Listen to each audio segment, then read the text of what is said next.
Hello and welcome back, everyone. My name is Paul. I'm here today with Alexis Goertz. I'm very excited. We're going to be talking about ginger ale and naturally fermented ginger beer. Alexis is founder of Edible Alchemy. She is a fermentation expert, workshop leader, and I've actually been a couple of times to some of her workshops, which were very amazing. And yeah, we've basically known each other for a couple of years now. She's traveling the world, doing workshops, also doing a lot of these in Berlin, where I come from. Alexis, welcome. Thanks for Thanks, being Paul. here. Thanks, Paul. Yeah, cool. Please tell us who you are and how you got into fermentation. All right. So I started with my best friend, Edible Alchemy in Canada. And when I moved to Berlin, brought the whole idea and all of my microbial pets to Berlin and was really excited to see the response of everybody wanting bacteria. So I started selling, probiotic drinks, or actually giving them away for free at festivals in my bacteria bar, which is now another concept, sort of an event, educational event concept. And the interest has grown. And now I'm here in Berlin giving workshops to people to demystify the world of bacteria, yeast, and mold. So that means making these bacteria, yeasts, and molds actually friendly, understandable, and show how people can eat them and enjoy them, not only with the taste, but also with their nutritional benefits. And I'm traveling the world collecting a lot of these bacteria. That's a large part of my job, is to travel around and pick up new cultures, learn them from the omas and the babas that have kept them for so many years. So one good example of that is my Cornelius, which everyone who's come to my sourdough workshop has a piece of Cornelius. He is our 153-year-old sourdough culture, 154 in November. And of course, I didn't start him, otherwise it'd be looking pretty good. But I got him from Iceland and have the responsibility to continue his life and keep feeding him and making sourdough bread daily. What is your favorite ferment and what did your last meal look like? My latest ferment recently is, I would say, tempeh. I'm trying different kinds of tempeh with lentils and chickpeas and different kinds of beans. And I recently last had miso butter on bread. It's breakfast time, on sourdough bread, of course. Yeah, I've tasted that, exactly that. When I visited you, I've tasted the miso butter on your sourdough bread. It was amazing. Yeah. Um, Yeah, okay. Okay, let's get to the topic we're actually talking about today. Where does ginger beer or ginger ale in its natural form, where does it come from? And why is it hyping these days? What would you say? So ginger beer and ginger ale, I would say, originally comes from Jamaica. This is where people are growing a lot of this rhizome, this particular rhizome, ginger. And ginger has a lot of yeast on its skin. And by using this yeast and combining it with the right kinds of sugars, because fermentation in its core is yeast and bacteria eating sugar, creating bubbles, they discovered that you could actually make a really delicious, bubbly tonic with ginger, sugar, and water. And so it's all the hype, I guess, because it's delicious. It's a great tonic for the stomach, and really bubbly. So you can see here a good evidence of that yeast eating sugar, creating bubbles. I don't know if you can see that. Oh, Right? wow. So Yeah, that's actually a ginger bug happening right now. all right. Yeah, my mom always told me that I should be drinking ginger ale when I have the flu or sick or cold or something like that. And she gave me some of this Schweppes ginger ale. Little did she know that it was just ginger syrup and water with pumped in bubbles. She could have been giving me Coca-Cola. Yeah, The whole understanding in her head and from history was that ginger ale helps the stomach. However, that particular ginger ale didn't, and yeah, this particular one does. yeah. That looks quite freaky. Is it like very sour or not as sour so that you can actually keep it in like that looks like a plastic bottle? I know that kombucha or other drinks you should not keep in plastic bottles. Like, is that fine with ginger? I personally hate using plastic, but because ginger ale and ginger beer, this particular yeast on ginger skin is so powerful that it will make bottles explode. And I have had experiences where bottles explode, and I'll show you here one bottle that's quite bloated already. You can see it's used to look nice and thin, and the Okay. cap is also coming above here, and at one point the bottom will pop out as well, and that's the last resort. That's basically saying that these things are bombs, Yeah, right? yeah. So they have pressure, and so before you drink them you really have to. Ooh, you see my hair. Whoa! Oh my God! So these are quite powerful. I mean, this is right now it's a rock. I can't compress it at all, Yeah. and that's because it's so powerful. So with my ginger beer workshops, we have a 15-minute talk about explosions and the danger of ginger beer or ginger ale, and to say that in the same breath, a disclaimer that fermentation is the safest form of food preservation technique that exists. That's safer than salting, hot water boiling, sugaring, freezing, and that's because botulism isn't an issue here. However, the one danger is explosions.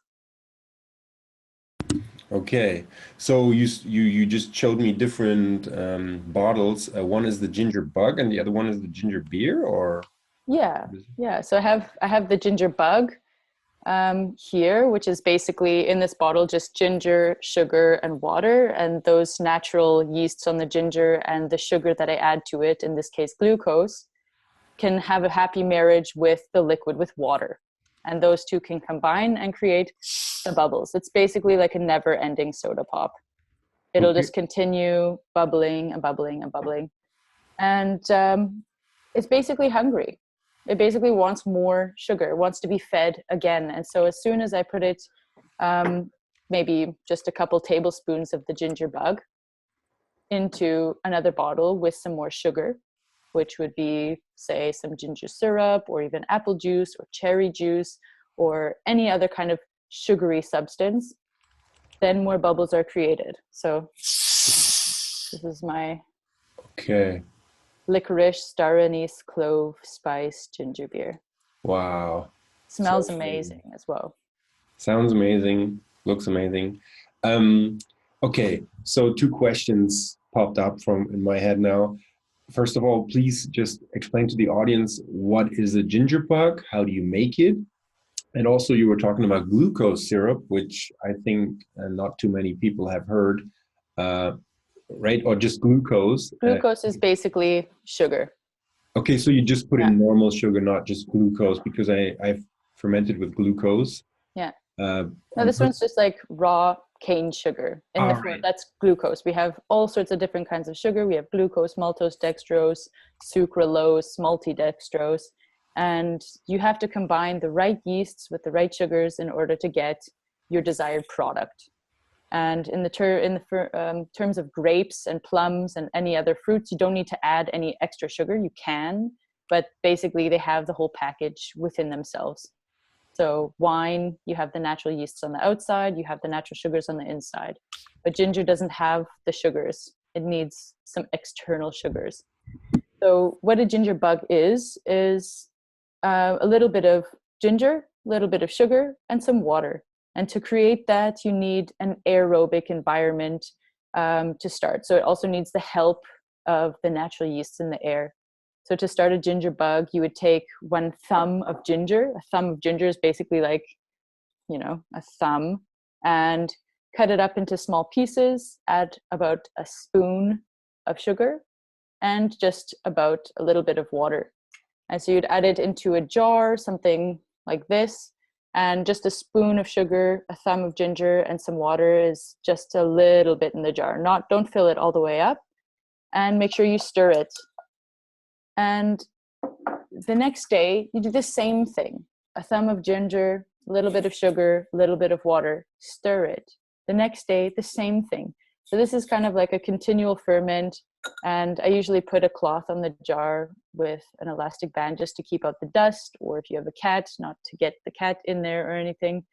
And it's important to put it somewhere in your kitchen that you can see it, so that you remember, okay, I have to stir it. Stirring is very important to give this movement, because often the sugar sits on the bottom and the yeast sits on top, and you need help combining those things and also bringing the yeasts from the outside air back into the mixture itself. So you're just sort of like helping them find their food. The yeasts find the sugar. And after 3, 4, 5 days, depending on the temperature of your kitchen, you're going to hear this substance bubbling. It's going to be fizzing and bubbling from across the room. And as soon as it's doing that, it's ready to have more food. And that's when you can start creating more ginger ales or ginger beers. I consider it an ale when it's non-alcoholic and a beer when it is alcoholic. And it's non-alcoholic usually from 1 week or 1.5 weeks. And after 1.5 weeks, it's building alcohol. And with the natural yeast on ginger, it can build up to like 3.6% alcohol, depending, of course, on the kind of ginger you have. And if you're adding external yeasts in, like from hops or rose petals or something like that, there's hops. Yeah, so it's basically just a continual ferment. And if you get this guy bubbling really well and you're not ready to make a ginger beer, that's when you can put it in a bottle and keep and save those bubbles. And then put it in the fridge. Yeah, and then put it in the fridge. And what the fridge does is basically settle yeasts. Then the yeasts sort of go down and they don't die. They just sort of have a hibernation period. Okay. Okay, so you can basically, at some point, once the starter works, put it in hibernation mode, put it in the fridge, and keep it there for how long? How long will it be alive? To be honest, my ginger bug, I never put in the fridge. I just have it in a cool space in my kitchen on the ground. And I usually leave it there for months at a time. I was away for 3 months, and the bottle, as you can see, is quite bloated. But it should be fine to just continue. The pressure in the bottle also determines how much alcohol can build up in there. It also determines how far it can ferment. And yeah, it's probably the safest method to do it in these food safe plastic bottles. And of course, if it starts to stretch too much, then I change the bottles or I start again, because I don't really, like I said, I'm not a big fan of plastic, but this is just the safest way to work with ginger beer that I know of. Okay, and do you put on a cloth to not let any fruit flies or other stuff or Yeah. get in there, right? But probably also to get more yeast from the air. The cloth on top Yeah. to catch it. Yes, I guess I say the main purpose of the cloth on top is just to keep out external dusts, flies, cats, or anything foreign. Because there's so many yeasts flying in the air and they might sit on top of the cloth. A lot of them get through and then they can breathe, but the main purpose is just to keep other things out and let the yeasts get in. Okay, cool. So I'll summarize that real quick. So ginger bug is made of water, sugar, and fresh raw ginger, and probably some yeast from the air that also sometimes get to play with the others.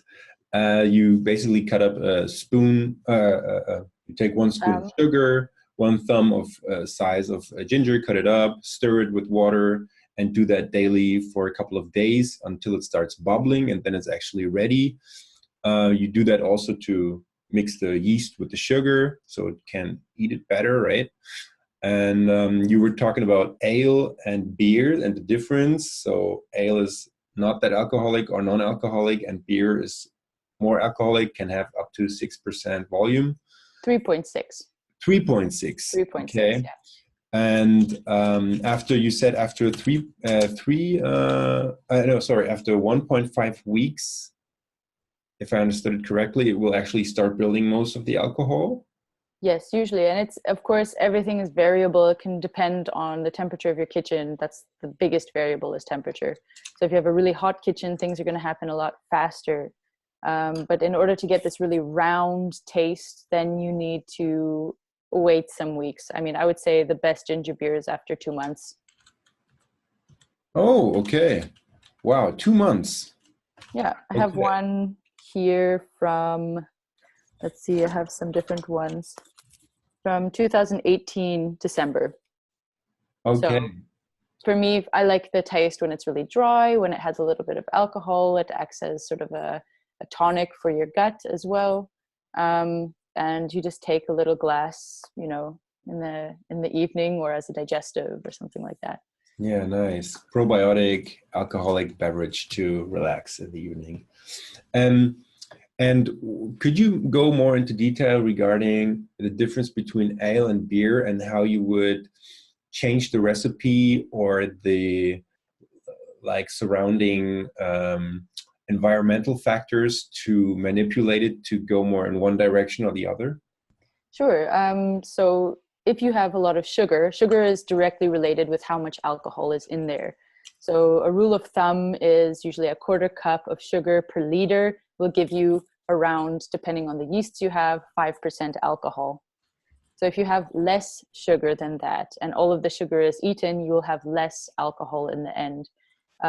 Also the amount of time. So there's of course many factors that you have to watch out here. And I would say kids can easily drink ginger ale or these ginger drinks in the first week, no problem. They're nice, bubbly, fizzy.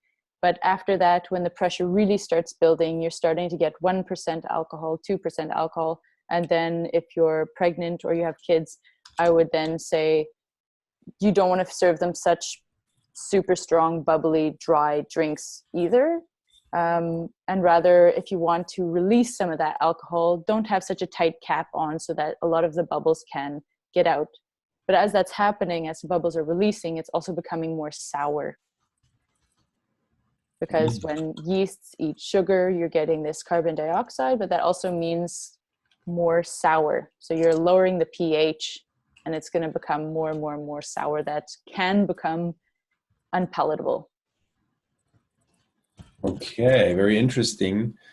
I also know that when the pressure gets higher and there is more CO2, or what I know that with some other ferments that will actually mm, also put the yeast activity down a little bit, but maybe that is just common in ferments where the pH is lower. If the alcohol, yeah, also the pressure can stop the fermentation at some point, sort of like just slows it down, but also the amount of alcohol that's in there. Basically, every time a yeast eats sugar and creates alcohol, it's making its environment inhabitable for other yeasts. So once it reaches, say, 3.6, which is that amount that you can get with the ginger, it won't be able to ferment beyond that and make more alcohol. Like you'll never get 21% alcohol with ginger yeast. You'll never even get 8%. It's just not possible unless you add a yeast that is able to live in that environment. So every yeast has a special environment that it can live in. Grape yeasts can live in up to 14%. Beer yeasts from grains can live up to 8%. Most usually up to 5%. And ginger yeast usually 3.6. Okay. And okay, I'll try to summarize that a little bit. You talked about how to make beer, right? A little bit more, but so I'll try to summarize it the other way regarding ale then. So for the ale, we obviously try to use less sugar then because we don't want as much alcohol.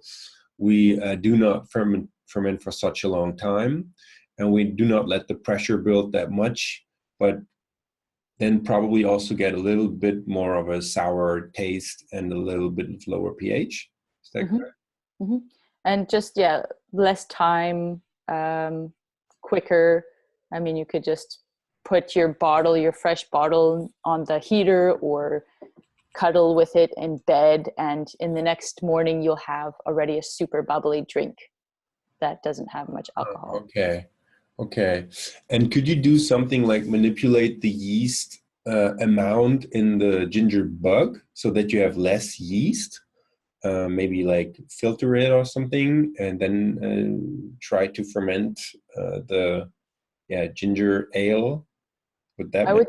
would then just adjust your proportions of how much ginger bug you put into the ginger beer. So usually per 1 liter bottle, I'll do like a quarter of the bottle with the ginger bug, and then fresh fresh sugary something, whether it's sugary ginger tea or apple juice or anything else. You could always add less. It'll just take a bit longer. But yeasts in the ginger bug, they're just naturally there and they're proliferating constantly. I mean, if you want to get super technical about it, this is more of a wild ferment, an at-home wild ferment. If you want to get super technical about it, you would be brewing it in stainless steel containers, then you'd be cooling it down, then you'd be filtering off some of that yeast. I mean, then you're just getting really, really technical about it. But otherwise, I would say you get what you have in the ginger beer, and you can adjust how much you would put in the ginger bug, and adjust how much you put into the ginger beer. Okay. And if you really want it bubbly, it can get there anyways. It's just going to take longer because these yeasts are just going to continue eating with however much sugar you put in there. And the calorie content will go lower, lower, lower according to how much sugar it's eating or how much sugar is there initially. Okay. Have you been able to get drunk on ginger beer? I don't ever aim to get drunk, but I definitely feel a happy buzz if I have enough ginger beer or ginger ale. But they make great Moscow mules. I'd say they combine perfect with other alcohols to make the original Moscow mule. Yeah. What would that recipe look like? Ginger bug or ginger beer, with, I don't know, people usually put vodka in there and then a cucumber. Am I right? Yeah. I mean, I'm not a cocktail expert. I have the bacteria bar, but those are usually other special drinks like unicorn tears and other special names depending on the theme of the event. Yeah. All right. Okay. Actually, what does it taste like? I guess it tastes like ginger and a little bit like beer or a little bit alcoholic, right?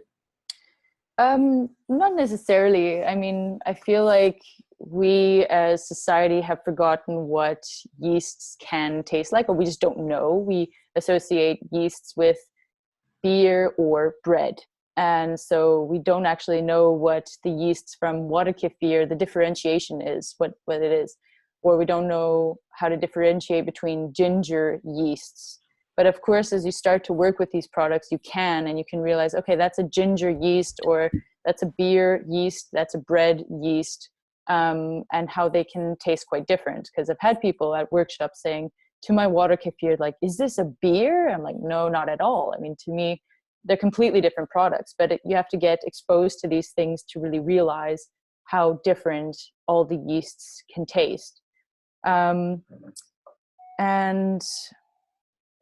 what was your question again? Sorry. Just what it tastes like, actually. What it tastes like. Yeah, okay. So it depends on what you put in there. For example, this one I have has licorice root in it, star anise, cloves, spices, ginger. It starts with my ginger bug. So it tastes quite round. Yes, it tastes like ginger, definitely. The star anise and licorice have sort of a sweet flavor because this one is so old that there's almost no sugar left in it. And so I have sort of this sweet after note. And because it's been fermenting so long, it definitely has a round note in it. If you drink a really good wine, then you know what round tastes like. Starting to get more umami even. Not salty, umami. It has something else, like a after flavor that's not comparable with any store-bought brands. I will say that. Yeah. And depending where you go, if you have one with, for example, starting with turmeric, then of course you're going to have more of a turmeric flavor. If you do a ginger bug, but not ginger bug, you do it with ginseng, because you're working with a rhizome, right? So all rhizomes have yeast on the skin. You can do it with turmeric, you can do it with ginseng, you can do it with lots of different, we only know turmeric and ginger here in Germany. That's the only ones that are really available. But if you go to China, you're going to find all sorts of other rhizomes that are usable to do the same thing. They're just going to taste different. Ginger is probably the most favored one, or in the recent year, turmeric, because it's apparently also a superfood rhizome. So if you like that flavor, definitely go in that direction. All right. And the recipes are basically the same, right? Yeah. And I'm always saying, mix your mixture of ginger bug and your sugary syrup or tea, and make it just slightly sweeter than you would want it, because as it's fermenting and all of the sugars are being eaten, the sugar content is going lower and you're not going to have it very sweet. So just slightly sweeter than you would want it in the end. And I'm Edible Alchemy. I say try everything. These foods are not undrinkable at the start. You can mix it up and you try it right away. Taste it now, including with your sauerkraut. As you're mixing it, is it salty enough? Is it spicy enough? These foods are edible. You can eat them now if you're doing it at home, right? And then you can say, okay, this is good now. In a week or in 2 weeks, it's going to be better. Not only just like a nice flavored sugar tea or sugar juice, it is now a soda. Now it's loaded with probiotics. It has all of these different vitamin C in there, vitamin B1, B2, niacin, riboflavin.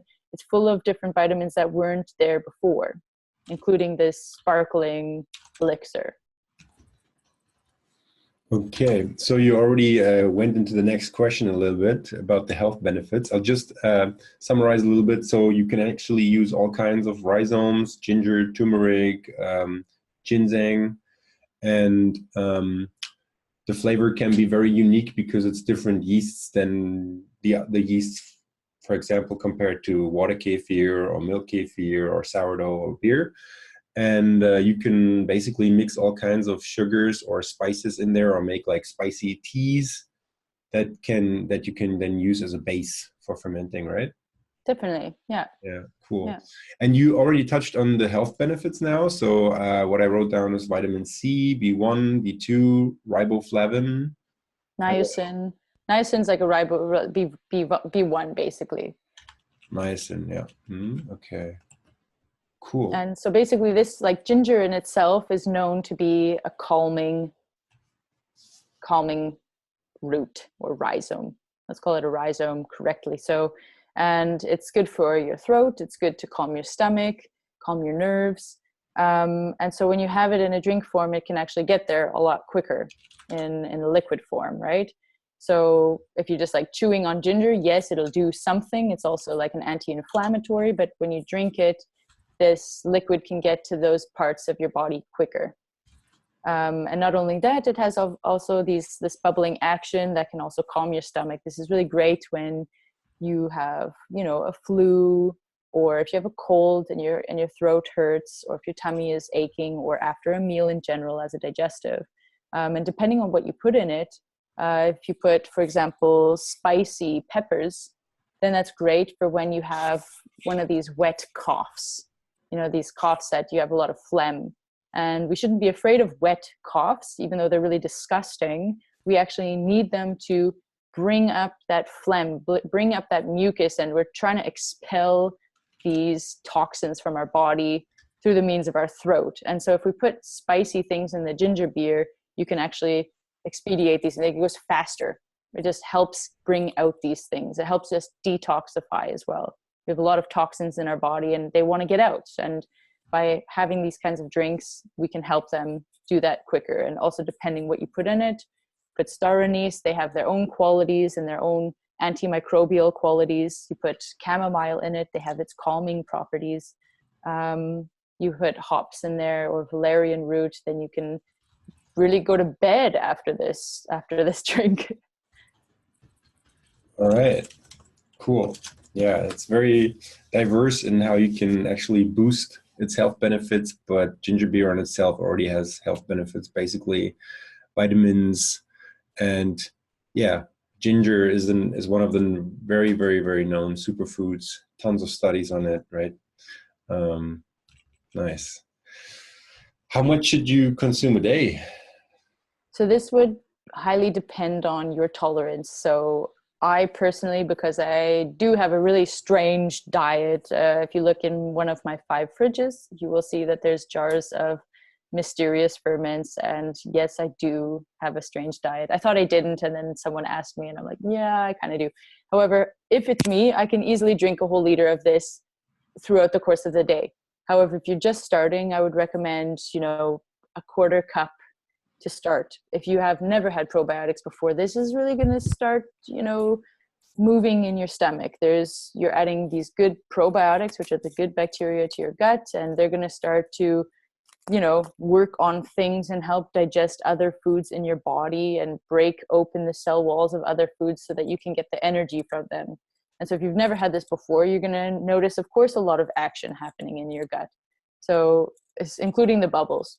All right. So I would recommend start with a quarter cup a day. And even though it tastes so delicious, hold off a little bit, because you don't want to overdo it, especially if there's alcohol in there. Then just be aware of your consumption rates. Similar to kombucha, I wouldn't just like drink 2 liters of kombucha a day, even though it's healthy. Too much of a good thing isn't better. Okay. Who should not consume it? And are there big mistakes people can potentially make so that it will not work out when they ferment it, or it can get moldy? So I would say as soon as your ginger bug is bubbling and you don't take care of it and you just let it bubble, bubble, bubble, bubble, bubble, and it eats all of its sugar, then it's going to be flat. It's going to be looking for more sugar. But if you don't feed it, that's when these external yeasts can kind of come in there and say, hey, what else is going on here? And that's potentially when it will start to mold on top or create some kind of unwanted flavor. But while it's bubbling, all of this acetobacter that wants to sit on top of your ginger beer is being kicked off by every bubble that's being produced. It's being kicked off the surface. So it's not allowed to sit there, which is great. That's also why we stir it, to allow or to keep away those other unwanted yeasts to sort of sit there and do their thing on our ginger bug. Just disturb them. They don't want to relax there, basically. So I would say once your ginger bug is finished, bottle it. Don't let it sit there for too long. Otherwise, then it will spoil. And if you bottle it, then it's in its own safe environment and nothing can happen to it, basically. Okay, you just said acetobacter. Is there acetobacter in there? Because I usually hear people talk about lactobacillus and yeast. Mm-hmm. Well, the acetobacter is what's just always there. It's just going to come and try and sit there. And it's in the air. It's going to try and sit down onto our ginger bug. But all of these other bubbles that are just being produced is kicking it away. So it's just like not able to sit down and do things on our ginger bug while it's active. Okay. And the acetobacter basically would probably, in regards to ginger beer, develop some weird flavors, push down the pH, make it more vinegar. sour than we would like it. Yeah. Basically making it more towards vinegar, which could be nice. I mean, having a ginger vinegar could also be a nice flavor, but not necessarily one you want to have many glasses of. Yeah. A lot of people that are listening probably are starting out with kombucha. And so guys, if you have kombucha in your kitchen, there's a bigger chance even that you get acetobacter cross-contamination with your ginger bug. It's everywhere then. What was the craziest cross-contamination you had, or the craziest ferment that you ever did, or what really is fascinating you right now? That would be very interesting, because I know you've got a wide variety and range of knowledge regarding every fermentation out there, basically. Cross-contamination, I try to avoid that at all costs. I did brew my ginger beer once beside my kombucha, and they were both open ferments, aerobic like this, and my ginger bug grew a SCOBY on top. So then I realized, okay, maybe I should separate these children and put one in one side of the room and the other in another side of the room. However, I've also read some research and they said, no, that doesn't happen, but I don't know exactly where this SCOBY came from. Maybe I wasn't taking care of the ginger bug and it grew on its own. Maybe it really was from the kombucha cross-contamination. I'm not sure. But yeah, right now I'm working with various kinds of misos. I've made just now a chickpea miso with barley koji, and a rice koji with black-eyed peas and lentils. So we'll see in a year how delicious they are. But the ones I've made in the last years have turned out really nice and have really round flavors. And what I was recently gifted is a fermented tofu in sake. It sounds a lot weirder and actually not delicious as it actually is. It's probably one of the most amazing umami things I've ever experienced. So if anyone goes to Japan, please seek this out. And on the other side, probably the most intense ferment I've had is hauka, which is fermented shark from Iceland. And from about 1 kilometer away, you can already smell it. And it smells similar to gasoline. And the closer you come to it, it smells like fresh horse urine. And when you eat it, it takes over your palate for about 2 hours. It's really an experience. I've done it now 3 times. So every time I go to Iceland, it's kind of tradition. And amazingly enough, here's to vouch for fermentation. Shark is actually poisonous if you eat it raw, because it's so full of ammonia. And after you ferment it, this ammonia is sort of reduced, and it's actually not harmful anymore and actually very healthy. Yeah, you hear a lot about microbes getting rid of toxins in fermented foods, but I think shark is probably also like it's on top of the food chain, and it's probably loaded with environmental toxins like mercury and stuff. Oh yeah, probably. I mean, you only eat about one tiny cube, and also more or less just to say you did it. But it's definitely going into the avocado area, where even though it's really interesting and also very delicious in terms of avocados, it's probably not the best thing to be consuming very often. Yeah. Okay. People probably also want to know if they've just fermented a random ginger beer, how can they pimp it? Can they do a secondary fermentation like with water kefir and kombucha? And how should they do that if they want? Well, technically, ginger beer is a secondary ferment. You have the primary ferment as a ginger bug, and then the secondary ferment is the ginger ale or ginger beer itself. And basically, what you can do, for example, I've drunk about half or just over half of that. I could drink even more and then fill it up with something else. And that would be then a tertiary ferment. And then you drink down part of it and then you fill it up with something else. And that would be a 4th ferment. And then you drink it down and you can continue and continue and continue. And you actually, as long as you keep some of the old active liquid, you can just keep on going until you have, 100 times from the same product. And that's basically called flavor building. Flavor building. Flavors over time. Okay. Don't you get a yeast problem at some point then? Depending on what kind of sugars you're adding.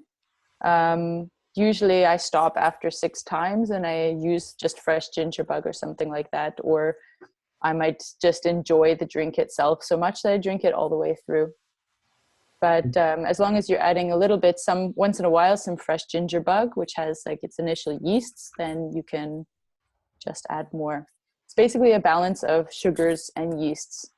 So yeah, you want to make sure that you drink enough. And I would usually say like 10% old, 90% new, similar to kombucha. Okay. And when you do that, how long do you let it sit outside, or do you put it right back in the fridge, and would that work? Or when you want things to get bubbly, always out of the fridge. Okay. Because fermentation will happen with temperature. Okay, so you cannot fill it up again and then put it in the fridge, and after 3 months it would have worked? Maybe? Yeah, sure. After 3 months, definitely. After 3 months, something will have happened. But if you want it to actually work quicker, then I'd say leave it outside of the fridge for 3, 4, 5 days or a week, and then you'll have another product. Okay, and you basically use the same proportions of sugar and liquid and maybe some fruit or spices that you would use in the original recipe when you refeed it? Yeah, so basically treat the old soda as a ginger starter. Yeah. Called backslopping. Backslopping, flavor building. Yeah, okay. Yeah, very nice. Um, okay, we went through a lot already. Do you think there's anything left that I missed out on asking you, or that could be very interesting to people listening in right now that are just starting with gingerbug? Just starting with the ginger bug. Well, I said it once before, but I should reiterate it that fermentation is super, super safe. Of course, we talked a little bit about explosions today. I do put them in plastic bottles. If you don't like plastic, you can always put it in like one of these flip top bottles. Allegedly, it will flip off by itself. But I've had experiences where that didn't happen. So you just want to be super, super careful. Um, and yeah, fermentation is in general, otherwise, besides explosions, very, very safe. You are lowering the pH so that no bad bacteria can live in these products. Um, it has to be lower than 4.6, and ginger beer is definitely lower than pH of 4.6. And so you don't really have to worry about botulism at all in this case. And I think it's a really fun ferment to start with for people because they can really see the action and use things that they have around the house. No big stress about looking for particular cultures. And yeah. You know at what pH exactly mm, ginger beer is very nice for the palate from your experience? What range and in regards to sugar, maybe some Mm, numbers? I haven't actually checked it with a pH strip, but I could imagine maybe like 3 or so. Really? Wow. Okay. I mean, I like a pretty sour drink. Okay. But yeah, I should maybe check with a pH strip. I haven't done that yet because these are living drinks, because they're constantly changing. They're always lowering the pH. So I mean, I could have checked it yesterday evening and I can check it today and it will already have changed just because it's kind of warm in here and it's developing and it's changing flavors.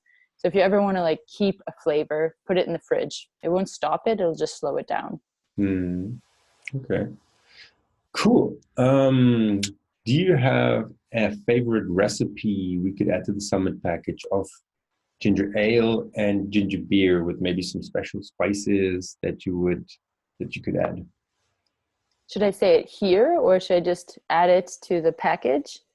You can say it here, and then we will add the written form in a PDF or so to the summit package. Okay.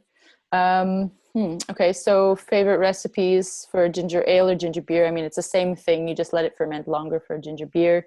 Would be in a 1 liter bottle, about a quarter full of your ginger bug. And I'm usually adding then ginger syrup. So that's like boiling ginger in water for 20 minutes, adding sugar. And in this case, for a 1 liter bottle, it's about a quarter cup. It seems like a lot, but as you boil it down and as you put it in here, then it's all that sugar is being eaten away. And I often love adding cardamom pods and black peppercorns in there. That is one favorite combination. And the other one here is star anise, clove, and a bit of licorice. And it adds sort of a flavor, like a sweetness to it. And if you want to go in the spicy direction, then I put in just in the bottle itself, I put a chili pepper, and it will, and like a sprinkle of cayenne if you really want it spicy. Then you're gonna like cough, and that's a good sign. Coughing and sneezing, expelling those things. Like, don't be nervous if you take it. That's at my workshops. I tell people like, I expect you to cough and sneeze when we have this particular spicy one. It's just because it's also sparkling and the cayenne pepper is there. And sneezing is also good. It's just expelling those mucuses. So Nice. Yeah, cool. Um, where can people find you and what are your newest projects? so if you're in Berlin, of course you can attend one of our workshops that I'm offering. I'm often in Kreuzberg. I also do workshops for different groups. So if you have a group and you want me to come to you, I can also do that. Otherwise, if you're not in Berlin, best to check out the online courses. That's at ediblealchemyacademy.com. And there I have put a lot of time and work into filming my knowledge and putting it into video tutorials, PDFs, and you can really go on there, buy one or the whole course load, like one variety, like a kombucha course or a SCOBY course or the vegan cheese course, or you can buy like the whole probiotic course package. And just so people know that when they write a question or if they have anything to ask, all of those questions come directly to me. So there's no like robot sending anything out. This is like, I want to be like as transparent as possible with this course, that people can really get that, know what they're getting. It's really me doing this, and they can take their time in their own kitchen to do these different skills. And it's a lifetime guarantee. Like once you buy it, you have it. It's like a skill package. So yeah, you can reach me there. Otherwise, come visit me in Berlin, or follow my travels, and come visit me wherever I am. Great. So people check out ediblealchemyacademy.com and you'll find Alexis. Yeah, or ediblealchemy.co, which is our main website, which can also connect you to the academy. The CO for collaboration, co-laboratory, et cetera, et cetera. So yeah, would love to have you guys a part of the community. Great. Alexis, thank you very much for this amazing interview. I hope to see you again soon. And yeah, I hope, guys, that was a lot of information for you you could take away here. I think so, definitely. Anything else you want people to know? We'll just, we can leave it off with a nice fizz from our ginger beer. Woo! Yeah. All right. Bye-bye. Ciao, ciao.